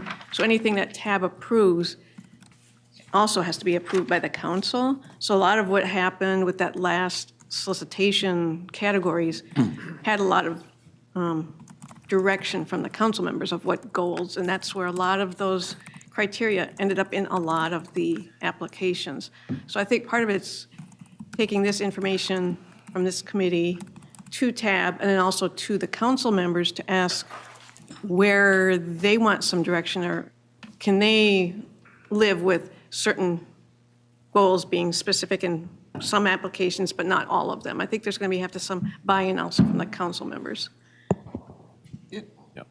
Can you elaborate on what that process will look like? I'm just trying to get ahead of perceptions of Met Council directing an outcome. So theoretically, say if TAB makes a recommendation on something, does it go to Met Council? So this recommendation TAB's making, so let's call it April, that will go to Met Council, the committee of the whole for input, or you're saying individual input, or how does this, can you talk about that kind of feedback loop? I asked by Steve what the plan is for, because you're meeting with the Transportation Committee and updating them and getting feedback from them too. Yeah, thanks, Mr. Chair and members. So we do have 4 Transportation Committee members of my council that are on the policy work group. The council does approve the final application, but the project selection, TAB approves the projects, and the council on that case concurs with the actual projects that are being selected. Then where the council approval comes back in is when the project's going to the tip. That's when TAB makes a recommendation, the council approves it. They don't change project by project line. That's they can send it back, but they're not changing a project in or out. So I guess the council isn't, the point of having the council members, the 4 council members on the policy work group is so that they know what's going on through this whole process and aren't surprised at the end of it when TAB sends them something and they really wanted this or really wanted that. So I think we're trying to hedge that right away. So maybe to clarify on that. So the process would be that the working groups are going to work on this, TAB, TAC, and that, and then it really won't go to the council until everything's complete and we have the applications ready for their final approval. Is that the gist of it? They are also involved with the policymaker work group. Yep. Right, the 4 members that are on there. So just an example, last round for the 2014 applications, the council really recommended having equity in all the applications. TAB was resistant at the time, but the council would not have approved the applications without it. TAB did include them, decided, let's see what happens. And then they were comfortable with the outcomes. It didn't radically change the outcomes that they were worried about. And so then, as time has gone on, they've adjusted, increased points, changed the measures, as they thought what they were getting for projects and trying to elevate those in there. So it was iterative. First, it was kind of reluctant, but the council members had said, at this point, we want equity in there. Now, as they've seen the outcomes and they're involved with the policymaker work group and they were involved with the exercise, they may decide, well, maybe equity isn't everything, maybe it's a cap. So that they're involved now in this and may decide maybe it wasn't good to put every goal in every application. So Steve will be presenting the outcomes of the input of these meetings at the Transportation Committee and getting their input to take back to TAB and the policymaker work group. So there will be some back and forth with those. Yes. On that, as we're potentially teeing this up of, Steve, going back to what you said of, say we have a safety category and there's a bunch of different modes, but the only thing is safety, that then we're looking before the technical committees are set loose to try to figure out how to measure these things, getting TAB's feedback of, I will say 1/3 of the point does nothing because that's what it is right now and it does nothing. So it's got to be more than that. But we have to most of the TAB members, many of the TAB members will not be able to make a vote to say, get rid of equity, get rid of connections to low-income housing, get rid of public engagement, get rid of all these. Most of them with a straight face will not be able to say that.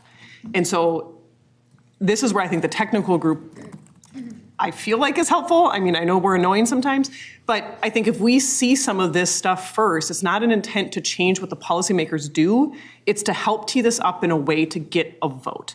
And so I feel like it would be very helpful for us to see what the recommendation is of, X amount of points going to safety, X amount still go to equity, but then, every project we have to have a plan for these other things because many of the TAB members or Met Council members would never be able to get behind something if everything is stripped out. But like we said, if everything is stripped out, that's the only way we're going to achieve an outcome. And so as much as you can bring stuff to us before going to TAB, even though it is a quote unquote policy decision, then we can try to help create the narrative to make sure that this is going to get a yes out of TAB.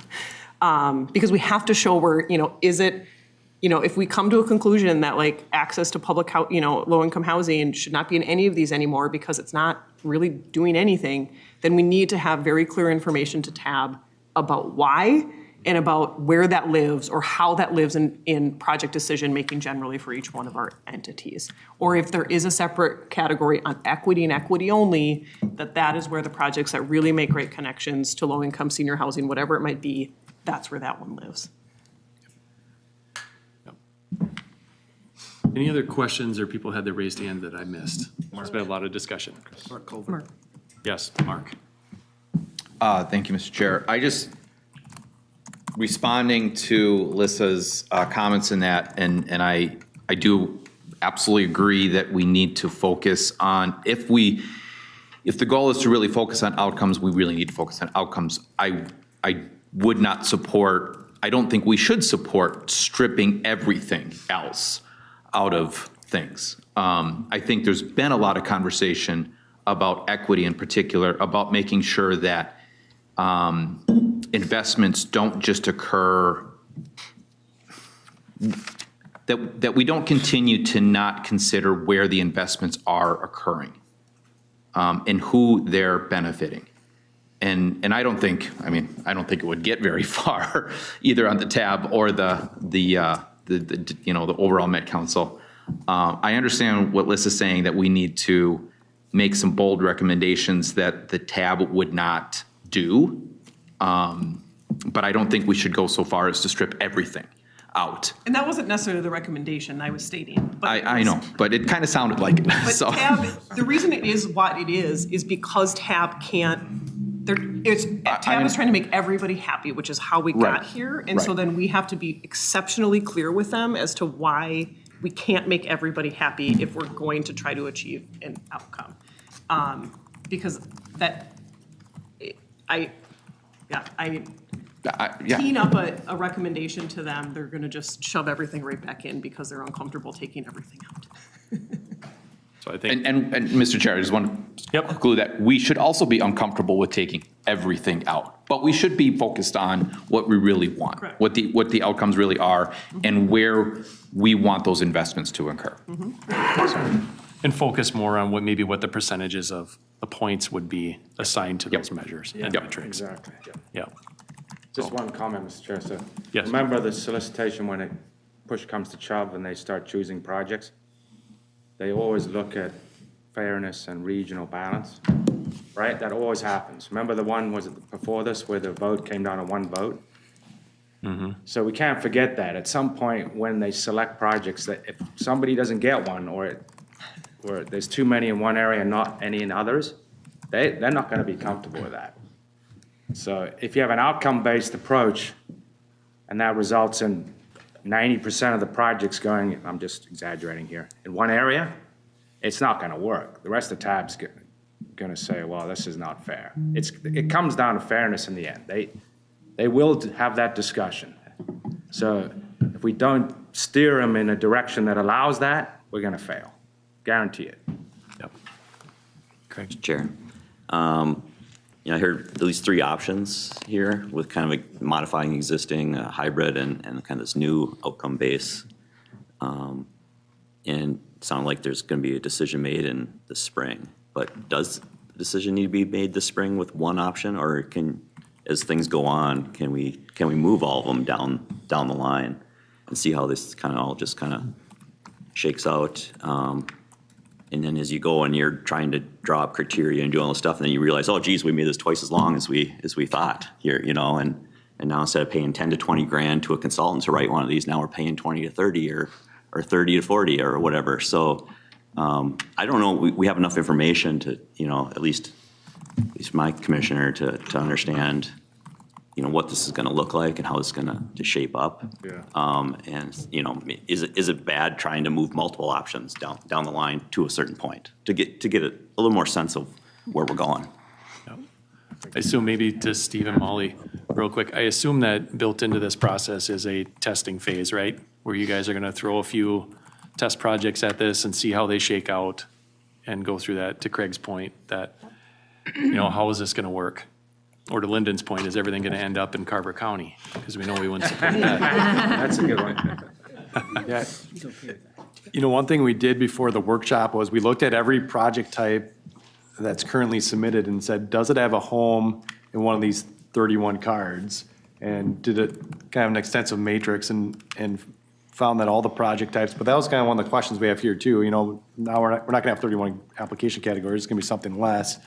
What are the, from a project type perspective, we're always thinking about how could the projects that we've had, plus some new ones, fit into a new structure, whatever it may be. So that's, we've talked about that a lot, and that's, kind of why we put the fourth bullet point there. What project types do you think will fit well or not fit well into an outcome-focused application? Does the source of the money have any ramifications on how we spend it? The federal source? Explain more. Well, the different, Molly probably can explain better than I, the different categories that come from the feds. Yeah. STGB and TA and whatever. Yeah, they're. Chair, yeah. There are some of the federal programs that have different rules, CMAQ for sure. The other ones are flexible, but then some of the new ones, Protect and Carbon Reduction, they've got, goals and. So in other words, the highway money, whatever that one's called, right? If we spend 50% of that on bike ped, that's okay. Yes. That's what I'm asking. Yeah.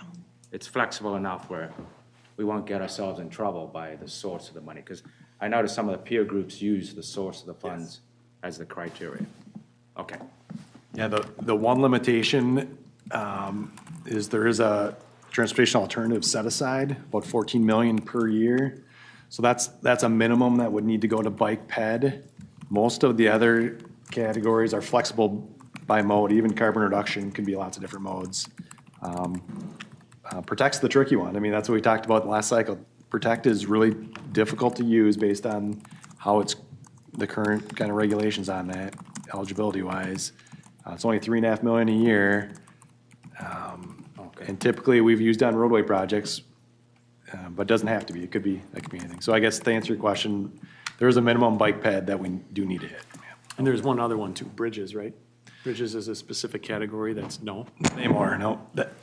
That used to be a federal program, BIR, Bridge Improvement and Replacement, but there's no longer a minimum. But with IIJA, we did get some bridge money. Yeah, so. Yeah, you're complicating my response here, but you're right. But MnDOT, that was a one-time deal for MnDOT, as I understand it, right, Molly? Yeah, the Bridge Improvement Program and IIJA was one-time funding, so it wasn't part of the formula funds, and that runs out in, federal 26, so we'll see what the next appropriation. I guess my point is there's a lot of flexibility in There's a the lot of formula flexibility, funds. yeah. I don't think we ever run into any problems. Okay, thank you. Yep. Chair, and to answer that last question, I think the things that the technical group talked quite a bit about, and are the unique projects in kind of that other category. I mean, basically the categories that only get a couple applications. So the traffic management technologies only gets a couple. The unique projects category is, I don't think anybody, I mean, it's kind of a mess. We got to figure out what to do with all of that stuff. This comes into like the EV. We really moved that around a lot in our technical group, but that rose to the top. Like these other quote unquote non-traditional, we got to figure out something for those and how to channel those ones, I think is a bucket that we've just kind of put over here right now. And I have no ideas at the moment. I think TDM is another one that has fairly low applications. But anyway, that's the piece that I'm not quite sure. But there's also areas that we never invest any money on that just don't fit any category. Like right now, flooding, right? If we have a flooding project and we want to do a flood control project, that doesn't fit any criteria now, but it would help the climate and resiliency one. So I think there's missing areas of investment that we're not doing on our assets that aren't really getting talked about. Chair, the other one I just want to note is the bridges category. I mean, that is in the asset management component here. And so once again, it's, teeing these up that, just basic infrastructure management here is something that needs to make sure it's not a lot of times not a big shiny thing, but that has to live somewhere, and making sure the policymakers, changing that word asset management or something, because right now bridge replacement projects aren't an explicit safety project a lot of time, besides making sure that bridge doesn't fall down. It doesn't have a crash reduction in a lot of cases. It's about something else. So yeah, trying to figure, those bridges are extremely expensive. So making, anyway, those are the ones that kind of came to mind. One thing I do remind everyone is from the last round, so the TAB set up the modal categories and then relied on the technical work groups that were set up to come up with the application categories, the criteria, and then the measures. And they were all approved and then went through, and then each cycle, the technical committees reviewed the measures. And again, that's where things start getting more complicated. Oh, these projects didn't score well on this measure, so we need to change the measure. And it's on the technical basis. We don't want our projects not to get funded because they don't score well. And so that also complicates. So if you don't want, it's like, oh, it doesn't matter if some projects don't get funded. You got to remember that also comes on the technical level where you're saying, oh, this type of project isn't scoring well. We need to add a side measure to measure this because it couldn't score. And the technical committees are complicating the measures also. And also they start getting longer. An example is intersection crashes, I think it was. And so then if there was a railroad, there was on an intersection. So we have a side measure for if it's a railroad. Or some other, so that we've got some measures that have 3 components. So depending on what your project type is like, you pick the measure to respond to. So those are the things that are starting to complicate the measures also. But that's also to make sure all projects have a chance to get funded. So that's the part that you're also going to have to weigh on, is how much, as a technical level, your projects, but which ones won't score well, depending on the measures you come up with. percentages. Chair, to that point, is this the opposite discussion that TAB needs to have about, should we be attempting to fund everything? Or is this, I mean, most applications, projects are about, a much narrower, type of thing. Are we attempting to do too much? And from an agency standpoint, I know I go to certain category, Protect Linden, for example, for the flooding, there's a few specific things.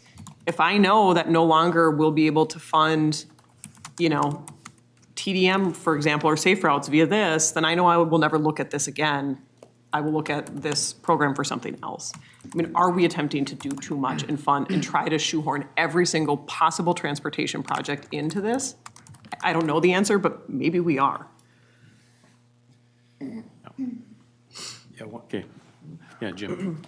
Yeah, thanks, Mr. Chair. So, couple things, just thinking about Linda's comment about his 90% of the projects are going to be in Carver County. I do think that there's, I do think there's, there's a tendency to try to achieve geographic balance too.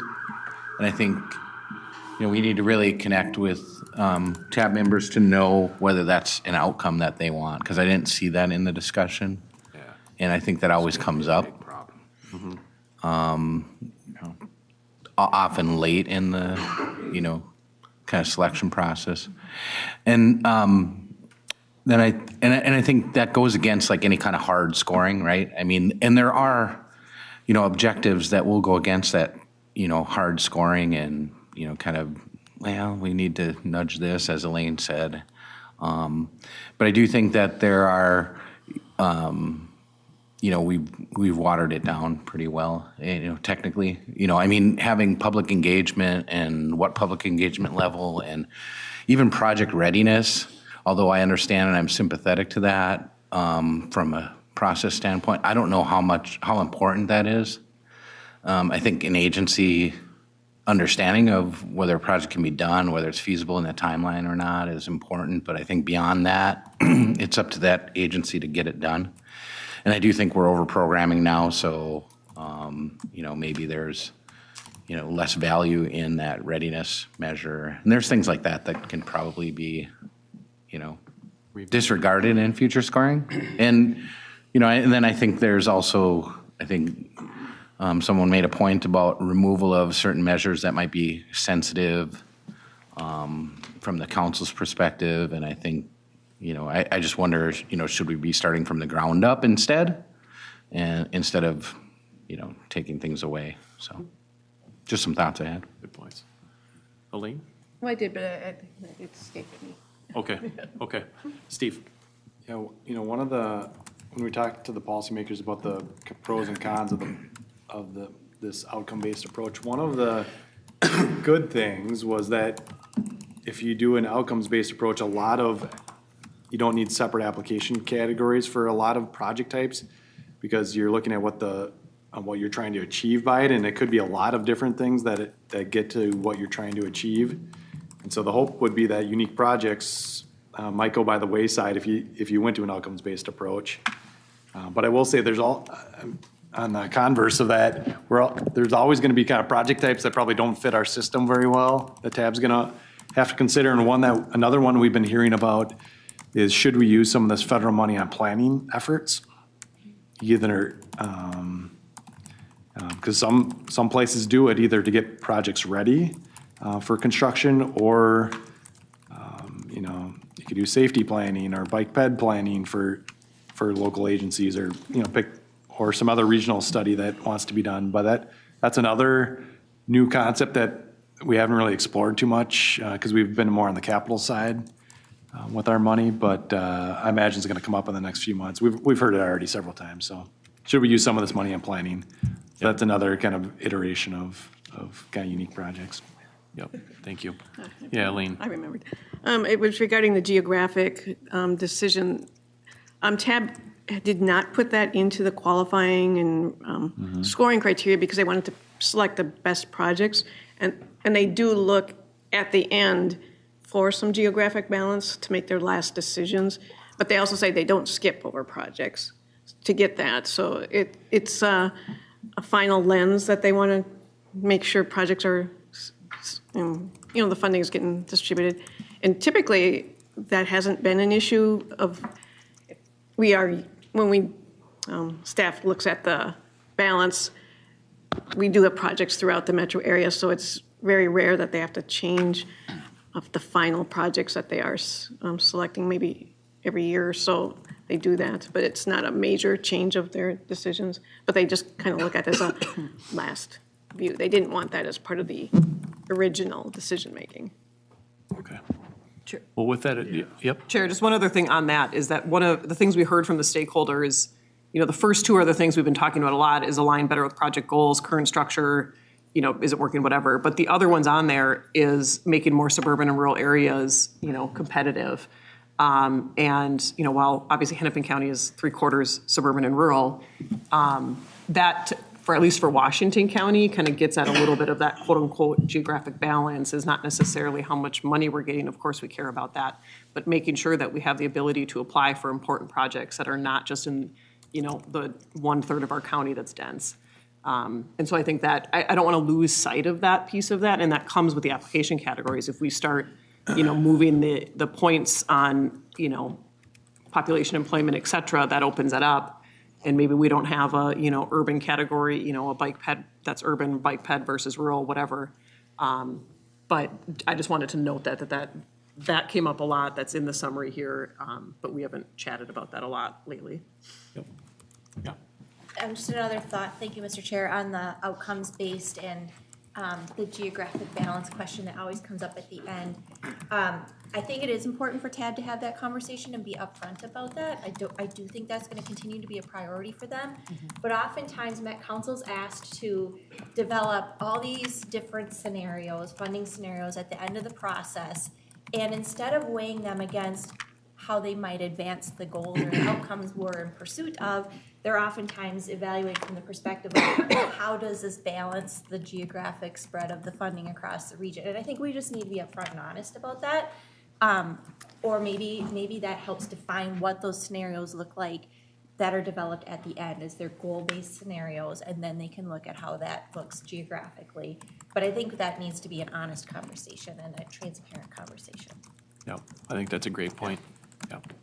Yeah, well, I know you're trying to get out of here, but. No, I just want to sum it up. Yeah, I'd be respectful of everyone's time, but go ahead, Steve. The policy work group has already started talking about geographic balance, and I think that's an underlying issue. That we've already done some analysis and looked at it a few different, you can look at a lot of different ways, and we've done some of that already. But it's definitely, we're hearing about it, and it's kind of like an undertone that we've heard in a lot of these meetings. So, one maybe gift is the active transportation funding. We heard a lot. Suburban rural areas can't get bike ped funding. Well, now we got $24 million a year, more than we did 2 years ago, to do something with and put rules around, and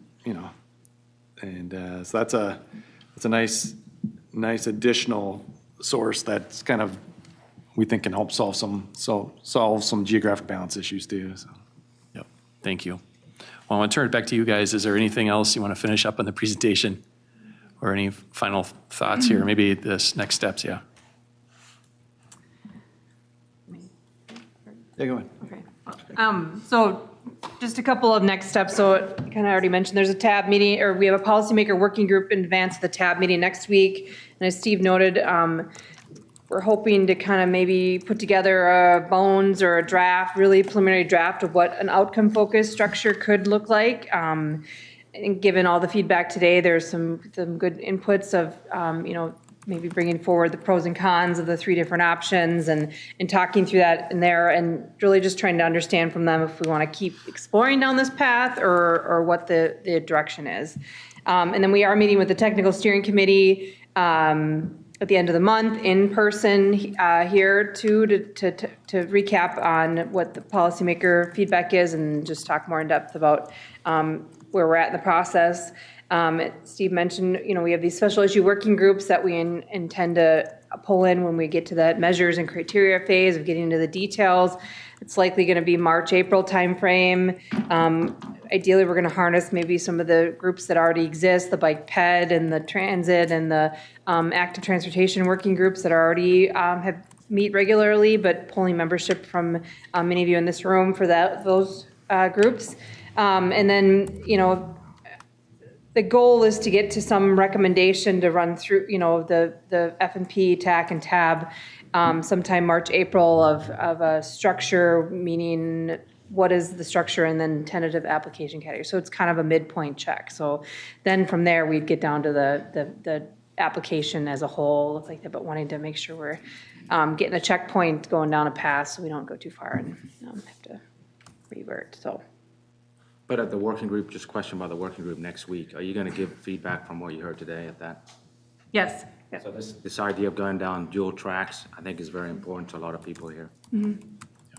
That's what I'm getting out of this. Yep. Yeah, and I took copious notes here, Linda, so we got, they're scribbled on the back in front of everything. Yeah.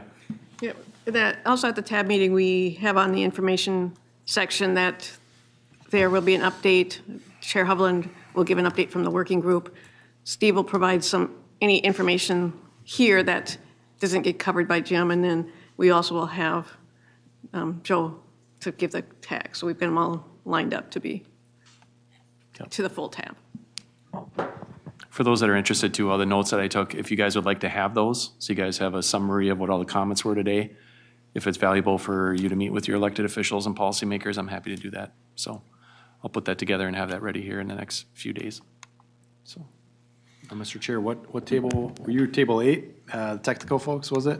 I think we were back in the detention office back there, So so if yeah, I you- can't remember what table that was. Well, at the tail end of this presentation. location. Prime location. At the best, Table, yeah. best view in the house. Yeah. Yep. So if you want to look at each table, it's kind of interesting just to page through this. Table 8, I think, was the technical folks. Those are helpful. Yeah. Yep, you can look at that and just see how some of the groupings are interesting to look at, and here's a written summary. So. Yeah, to me, Mr. Chair, it seems like looking at those summaries, which I think are really helpful, is we're already kind of on the right track. There's maybe a few areas we're missing. So let's focus on the ones that we're not really paying attention to. But looks like they're pretty consistent, the results, I thought. So good job. Yep. Wonderful. Well, thank you, Sorry, guys. Innocent has a comment. Yes, Innocent. Thank you, Mr. Chair. Yeah, my question is for Steve. I think in the past, we tried to provide some documentation or guidance, maybe running a model, depending on different speed to help people do the application, because I've seen as part of the objective yet trying to make the application much easier for people to apply for the funding. So are we still going to do that, because there are some of the sections of the application that really detail technical information to help people use in applying for the funding? Yeah, definitely. Yeah, thanks, Mr. Chair and members. So the consultant team does have a task that is simply called simplify the application. So they're gonna brainstorm 10 different ways to simplify the application, and maybe some of them stick, some of them don't, but that is something we've heard from stakeholders, and they've been tasked with coming up with ideas, and we'll get some input too. So Wonderful. Thank you. All right, with that, any other business needs to come before the TAC? Yes, go ahead, Elaine. I have an announcement. Oh. So I have scheduled a TAB orientation meeting for our new TAB members. We only have 4 so far, but 3 of them are meeting on Friday, and we've opened it up to the technical committee. Any new committee members or new staff, anybody wants a refresher, let us know, and I'll forward the invite to you. It will be via Teams, so it's not virtual. Thank you. Anything else? Otherwise, I'd accept a motion to adjourn. So moved. You hear a second? Second. All right, all in favor, signify by saying aye. Aye. All right, the ayes have it. Thanks, everyone.